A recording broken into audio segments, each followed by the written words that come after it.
The dam has the potential to transform Ethiopia and the region. It represents a future of sustainable development, reliable energy, and electricity, and regional cooperation. The GERD shows how careful planning and fair collaboration can create opportunities for growth, peace, and shared prosperity.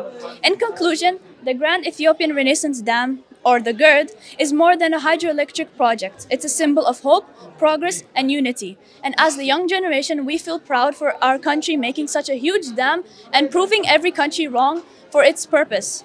So therefore, this success would not have been possible without the dedication, hard work, and support our engineers, workers, leaders, and everyone who contributed in making the dream turn to reality. The GERD reminds us that with ambition, cooperation, and perseverance, our nation can accomplish great things. Thank you. ጤና ይስጥልኝ አመሰግናለሁ። በመጀመሪያ ደረጃ ስሜ ኻሊል ለገሰ ጣህር እባላለሁ። በዶሃ ኳታር ነው የምኖረው። ለ27 ዓመት ኖሬያለሁ። ዛሬ ህዳሴ ግድቡ የመጠናቀቅን በዓል በማድረግ ዛሬ በዶሃ አክብረናል። በጣም ደስ ብሎናልኝ።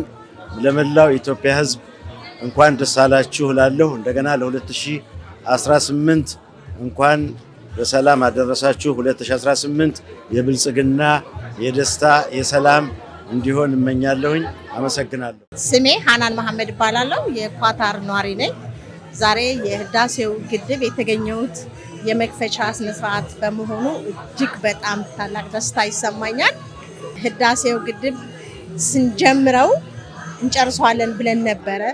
በእኛ እድሜም እንደርሳለን ብለን አልገመትም ነበረ። ይሄ በጣም ትልቅ ብስራት፣ ትልቅ ደስታ። አላህ እዚህ ስላደረሰን በጣም እናመሰግናለን። አልሐምዱሊላህ ረብል ዓለሚን። በዚሁ አጋጣሚ የአዲሱ ዓመት የ2018 የሰላም፣ የጤና፣ የደስታ፣ የብልጽግናና የምናድግበት፣ ችግር የሚባረርበት፣ አንድነት የሚሰፍንበት፣ ሰላም የሚሆን እመኛለሁ። እንኳን አደረሳችሁ። አመሰግናለሁ። ሰላም ጤና ይስጥልኝ። አብደላ እባላለሁ። መላው ኢትዮጵያ ህዝብ እንኳን ለ2018 አደረሳችሁ። እንዲሁም እንኳን ለታላቁ ህዳሴ ግድብ ምርቃት እና ሪቫን መቁረጥ አደረሳችሁ። እንግዲህ ዶሃ ላይ በደማቅ ሁኔታ እያከበርን ነው።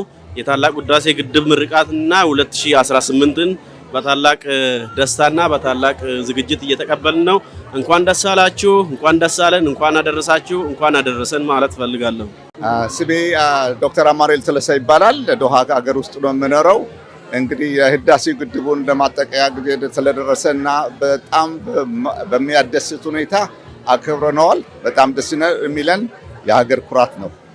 በዚሁም ደግሞ አኳያ እንኳን ለአዲሱ ዓመት አደረሳችሁ፣ እግዚአብሔር ይባርካችሁ እላለሁኝ። ደህና ሁኑ። አመሰግናለሁ። ስሜ ወይዘሮ ሰብለ ነጋሽ እባላለሁ። የምኖረው ደግሞ በካታር ወደ 25 ዓመት ሆኖኛል። ዛሬ ለኔ እጅግ በጣም ልዩ ቀን ነው። ምክንያቱም በጣም ብዙ ኢትዮጵያውያኖች፣ ትውልደ ኢትዮጵያውያን የተባበሩበት በራሳችን ኃይል፣ በራሳችን ጉልበት፣ በራሳችን አቅም ይህንን የህዳሴ ግድብ ሰርተን በማስመረቃችን ለኔ በጣም ልዩ ቀን ነው እውነት ለመናገር እና እንደ ሀገር የምንኮራበት ከአባይ ቀጥሎ ደግሞ ልክ እንደ አድዋ ድል ሁሌ ጊዜ የአድዋ ድል እየተባለ ይወራል።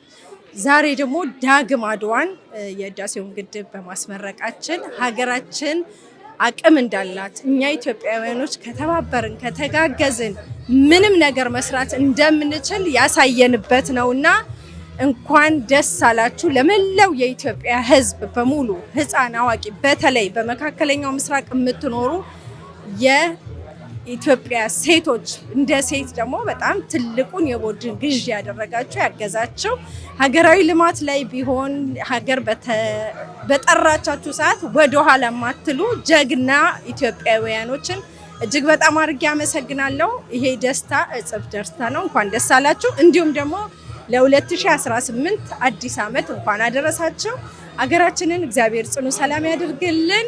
ሰርተን የምንበለጽግበት የምናድግበት፣ ስደት ቀርቶ ደግሞ በሀገራችን የምንኖርበት ብሩህ ዘመን እንዲሆንልን መልካም ምኞቴ ነው። አመሰግናለሁ። السلام عليكم ورحمة الله. تهانينا القلبية للشعب الأثيوبي والسيد رئيس الوزراء وكل الشعب الأثيوبي بالافتتاح السد المشروع الذي طال انتظارنا له. وأنا المهندس سيد عواض 17 سنة في أثيوبيا، معروف يعني شخص معروف في أثيوبيا. وقضينا أجمل أيامنا. وأنا كنت من البداية يعني يمكن من الناس اللي دفعوا الشيرنج في البداية في فندق الهيلتون في اثيوبيا قبل تقريبا 12-13 سنة في بداية اللي هو بتاع السد. ونحن نهنئ أنفسنا ونهنئ الشعب السوداني، الشعب الأثيوبي والشعب السوداني وكل الشعوب التي سوف تستفيد فعلا من السد في بما تقوم به من مشاريع وأشياء كثيرة جدا جدا. والحقيقة نشكر السادة السفارة الأثيوبية في قطر ممثلة في سعادة السفير وأخونا السيد خضر الذي دائما يعني يخبرنا عن أخبار أثيوبيا لما لنا فيه من علاقة طيبة وعلاقة يعني طويلة. ومرة أخرى نهنئ أنفسنا ونهنئ الشعب الأثيوبي بالسد وشكرا جزيلا.